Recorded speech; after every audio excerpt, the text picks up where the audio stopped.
Baik, anak-anak, Assalamualaikum warahmatullahi wabarakatuh. Waalaikumsalam warahmatullahi wabarakatuh. Selamat pagi anak-anak. Pagi. Pun. Pun. Oke, bagaimana kabar kalian hari ini? Sehat semua? Sehat. Baik, sebelum kita mulai kegiatan belajar kita hari ini, terlebih dahulu mari kita berdoa ya. Untuk itu kepada kepala kelas silakan dipimpin doa. Mari kawan-kawan kita berdoa menurut agama dan kepercayaan masing-masing. Berdoa mulai.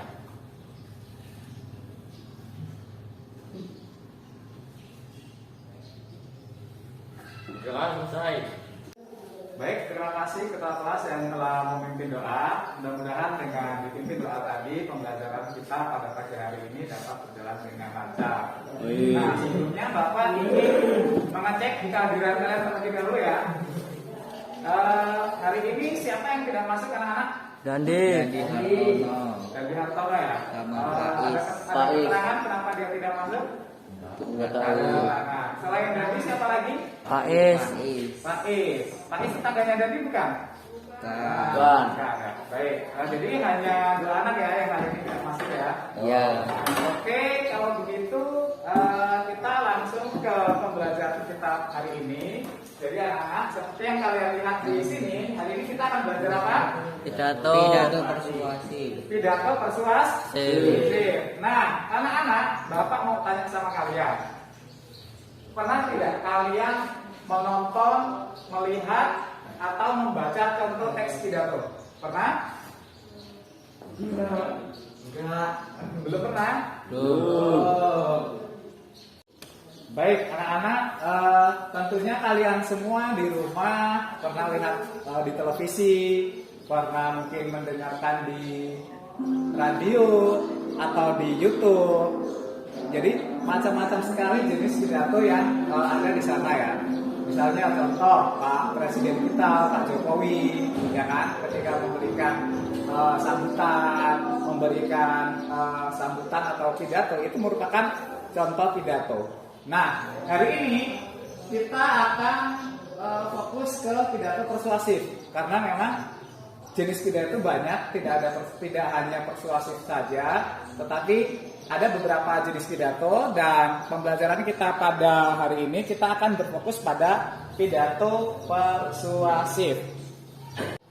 Baik anak-anak, jadi tujuan pembelajaran kita pada pagi hari ini, siang hari ini adalah kita akan mempelajari pertama melalui kegiatan menebak emosi. Nanti kalian dapat mengembangkan pembiasaan emosi diri dan sikap empati murid dengan baik. Kemudian yang kedua, melalui pilihan tema yang dibaca, jadi nanti Bapak akan memberikan contoh-contoh tema pidato. Murid dapat menuangkan gagasan, pikiran, atau pesan dalam pidato dengan tepat. Kemudian yang ketiga, melalui pilihan tema yang dibaca, murid nanti dapat menyajikan teks pidato secara lisan dan atau tulisan secara menarik. Dan yang terakhir, nomor 4, melalui jurnal pengalaman, murid dapat merefleksikan pengalaman yang diperolehnya setelah menyajikan teks pidato persuasif dengan baik. Baik anak-anak, setelah ini Bapak akan menayangkan video penjelasan mengenai teks pidato persuasif dan nanti juga Bapak akan menampilkan slide contoh pidato persuasif ya. Setelah itu nanti ada beberapa pertanyaan, ada beberapa hal yang akan kita diskusikan. Untuk itu pastikan kalian menyimak tayangan yang akan Bapak tampilkan dengan baik ya. Contohnya seperti kepala sekolah yang menyampaikan pidato saat upacara bendera atau Bapak Jokowi, Presiden Republik Indonesia yang menyampaikan pidatonya pada acara-acara penting.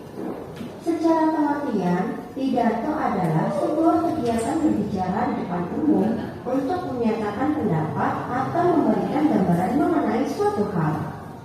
Nah, sebelum melakukan kegiatan berpidato, biasanya pembicara membuat teks pidato terlebih dahulu. Lalu, apa itu teks pidato? Teks pidato merupakan sebuah teks yang berisi gagasan, pendapat, dan pengetahuan terhadap suatu hal yang nantinya akan disampaikan di depan umum. Kemudian, persuasif berarti mempengaruhi atau mengajak untuk melakukan sesuatu. Baik anak-anak, sebelum kita lanjutkan pembelajaran kita pada hari ini, sebelumnya kita berhenti dulu sejenak aktivitas kita, ya. Semua meninggalkan semua aktivitas terlebih dahulu, karena kita akan menerapkan teknik stop dalam pembelajaran. Oke, baik. Sekarang hentikan apapun yang sedang kalian lakukan, ya. Nah, kemudian silakan kalian ambil posisi duduk secara nyaman. Jadi, ambil posisi duduk secara nyaman yang membuat kalian rileks, ya. Jadi, rilekskan tubuh kalian. Semua dirilekskan tubuh kalian, rileks, nyantai. Mulai dari otot-otot wajah kalian dirilekskan. Kemudian bahu kiri kalian rileks, bahu kirinya. Kemudian bahu kanan rileks juga, bahu kanan, ya. Kemudian lengan atas, lengannya dirilekskan. Kemudian pergelangan tangan dirilekskan. Lalu luruskan tangan kalian, letakkan di atas paha kalian sambil rileks. Jadi kayak posisi yoga, ya. Taruh tangan kalian di atas paha, ya. Rilekskan semuanya. Kemudian selanjutnya pejamkan mata kalian. Oke, pejamkan mata. Tidak ada suara, pejamkan mata. Lalu tarik nafas pelan-pelan. Keluar dari belakang. Tarik nafas, ya. Sadari nafas yang masuk. Keluar dari belakang. Kemudian keluarkan, ya. Sadari nafas ketika keluar. Rasakan udara masuk. Enak ya, Pak? Oke, baik. Rasakan udara keluar. Bernafaslah 4 detik, tahan 4 detik, dan buang nafas 4 detik. Terus rasakan udara masuk. Rasakan udara keluar. Ulangi sebanyak 5 kali. Baik. Sekarang secara perlahan, jika kalian sudah siap, buka mata kalian secara perlahan. Ya, dibuka pelan-pelan. Lalu senyum pada diri sendiri. Senyum. Oke, baik. Mari kita lanjutkan kembali kegiatan dengan perasaan yang lebih tenang dan pikiran lebih jernih. Baik anak-anak, bagaimana perasaan kalian setelah kita tadi bersama-sama melakukan teknik stop? Apakah kalian sudah merasa rileks kembali? Sudah, baik. Kalau begitu sebelum kita lanjutkan, kita akan bermain kembali ice breaking, ya. Kita akan menebak emosi yang ada di depan. Silakan kalian lihat.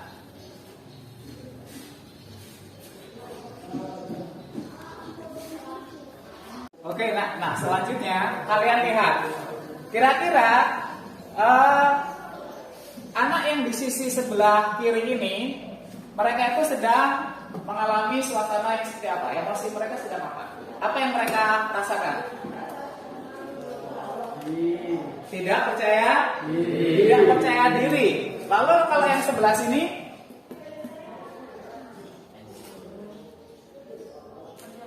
Percaya diri. Baik. Jadi yang sebelah sini ini adalah menampilkan hal yang kurang percaya diri atau tidak percaya diri, sedangkan yang sebelah sini mereka ini adalah mereka yang percaya diri.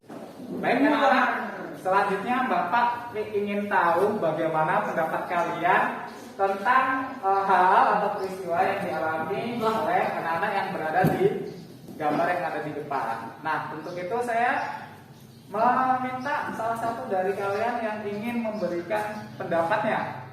Silakan, ada anak-anak yang ingin memberikan pendapat? Menurut saya kita harus berani mencoba hal-hal yang baru dengan terus mencoba dan berlatih dengan giat. Maka lama-kelamaan kita akan memiliki rasa percaya diri.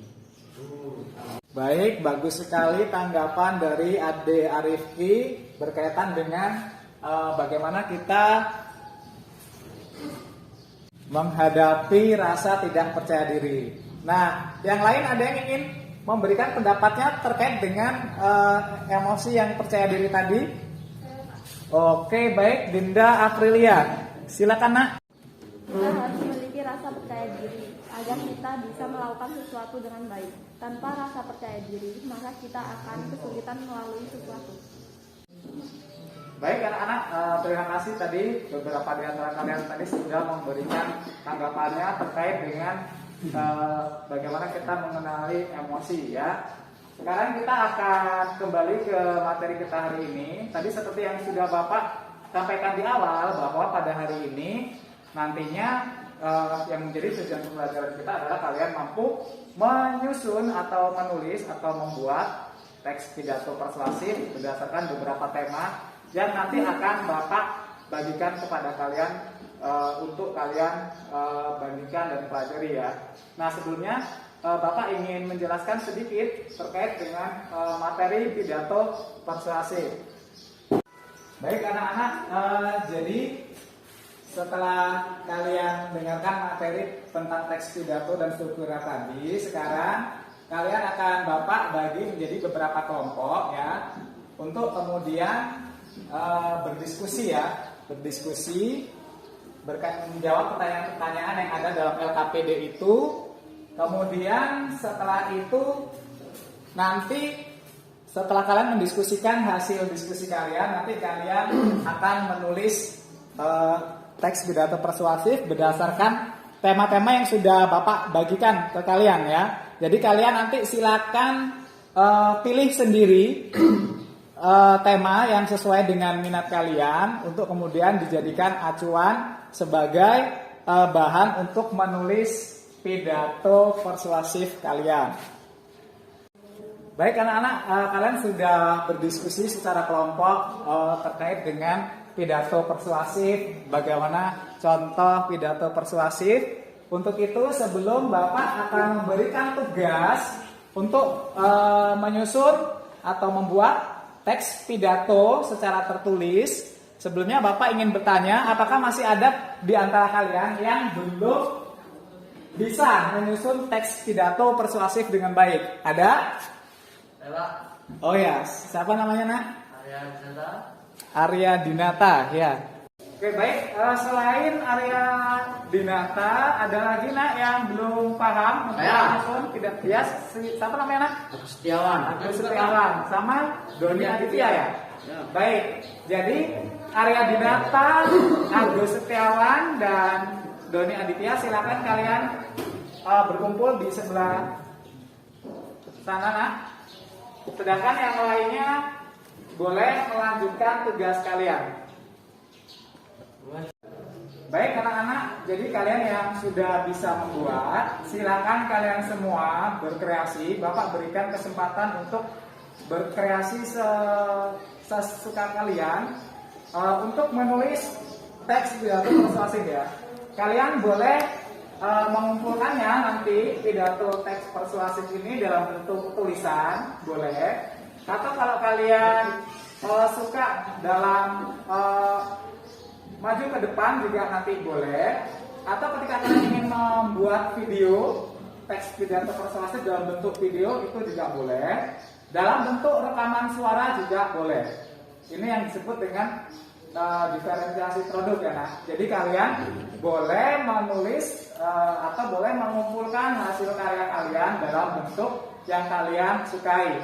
Bapak tidak membatasi hanya dalam bentuk tertulis saja, tetapi silakan kalian berkreasi untuk membuat teks pidato persuasif tersebut.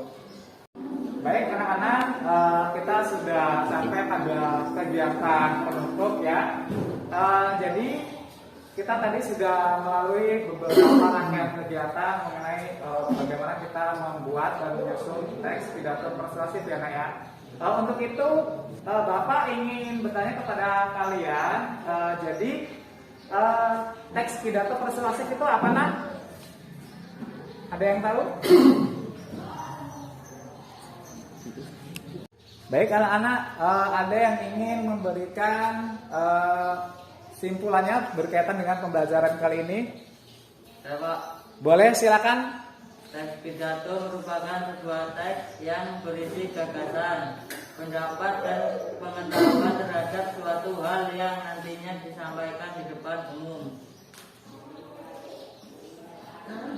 Oke, baik. Ada yang lain? Oke, silakan Nak. Teks pidato persuasi adalah teks yang disampaikan secara lisan kepada khalayak yang isinya berupa ajakan atau rujukan. Baik, terima kasih anak-anak atas partisipasi kalian pada hari ini. Kalian luar biasa sekali. Bapak tunggu hasil karya kalian ya, yang kalian bisa kirimkan di Google Classroom. Untuk itu, sebelum kita tutup pembelajaran kita pada pagi dan hari ini, mari kita berdoa terlebih dahulu. Ya, silakan ketua kelas dipimpin doa. Mari kawan-kawan kita berdoa menurut agama dan kepercayaan kita masing-masing. Berdoa mulai.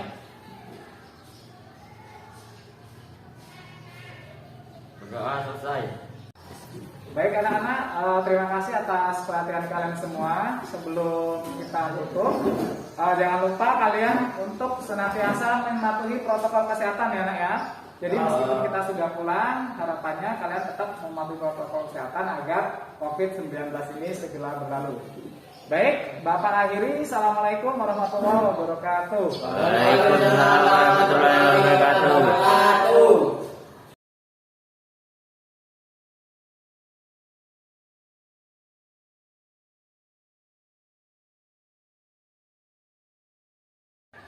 Assalamualaikum warahmatullahi wabarakatuh. Saya Imam Mas'ud. Saya calon guru penggerak angkatan ketiga dari Kabupaten Lampung Selatan.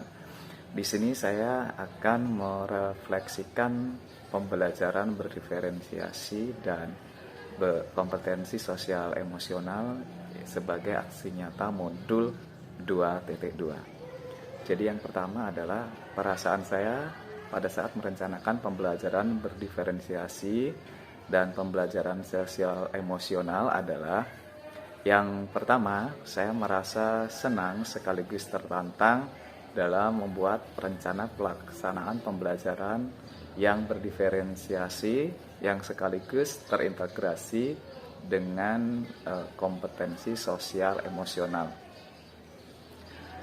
Hal yang pertama yang saya lakukan pada saat merencanakan pembelajaran berdiferensiasi sekaligus terintegrasi kompetensi sosial emosional adalah dengan melaksanakan pemetaan kebutuhan murid, yang mana pemetaan kebutuhan murid tersebut meliputi kesiapan belajar, minat belajar murid, dan profil belajar murid. Kemudian selanjutnya dalam membuat RPP yang berdiferensiasi ini mempertimbangkan hasil dari pemetaan kebutuhan murid. Dan tentunya hal ini adalah hal baru bagi saya karena sebelumnya dalam membuat RPP saya tidak menyertakan pembelajaran yang berdiferensiasi ini. Kemudian pelajaran yang saya dapatkan dari aksi nyata ini adalah yang pertama, bahwa pembelajaran berdiferensiasi dengan terintegrasi kompetensi sosial emosional ini bisa dikatakan pembelajaran itu telah berpusat pada siswa dengan menitik beratkan pada kebutuhan belajar siswa, khususnya kesiapan belajar siswa. Nah, dengan mengetahui kesiapan belajar siswa, saya jadi lebih mudah dalam menangani siswa sesuai dengan kebutuhan belajar yang mereka butuhkan. Dengan demikian, siswa menjadi lebih mudah menerima pelajaran kemudian mereka lebih antusias dan materi dapat mereka kuasai dengan lebih baik. Selanjutnya, perencanaan untuk perbaikan pembelajaran ke depan, menurut saya hal yang perlu saya tingkatkan dalam pembelajaran KSE ini adalah keterampilan guru. Jadi di sini guru harus terus berlatih sehingga bisa mengarahkan siswa, bisa mengelola kegiatan belajar yang memadukan pembelajaran berdiferensiasi dan kompetensi sosial emosional. Kemudian bagaimana guru bisa mengatur atau memanajemen kelas agar alokasi waktu benar-benar bisa dimanfaatkan dengan baik sehingga proses pembelajaran bisa berjalan maksimal dan kompetensi sosial emosional yang ingin ditekankan dan ingin dikembangkan dapat diwujudkan dengan baik. Sebelum kegiatan belajar mengajar dimulai, saya harus lebih maksimal lagi dalam memperhatikan dan mempersiapkan rencana pelaksanaan pembelajaran yang saya buat agar tidak ada agenda kegiatan dalam pembelajaran yang terlewatkan. Saya juga harus lebih sering melakukan refleksi pembelajaran supaya dengan refleksi itu dapat meningkatkan kualitas pembelajaran saya ke depannya. Terima kasih.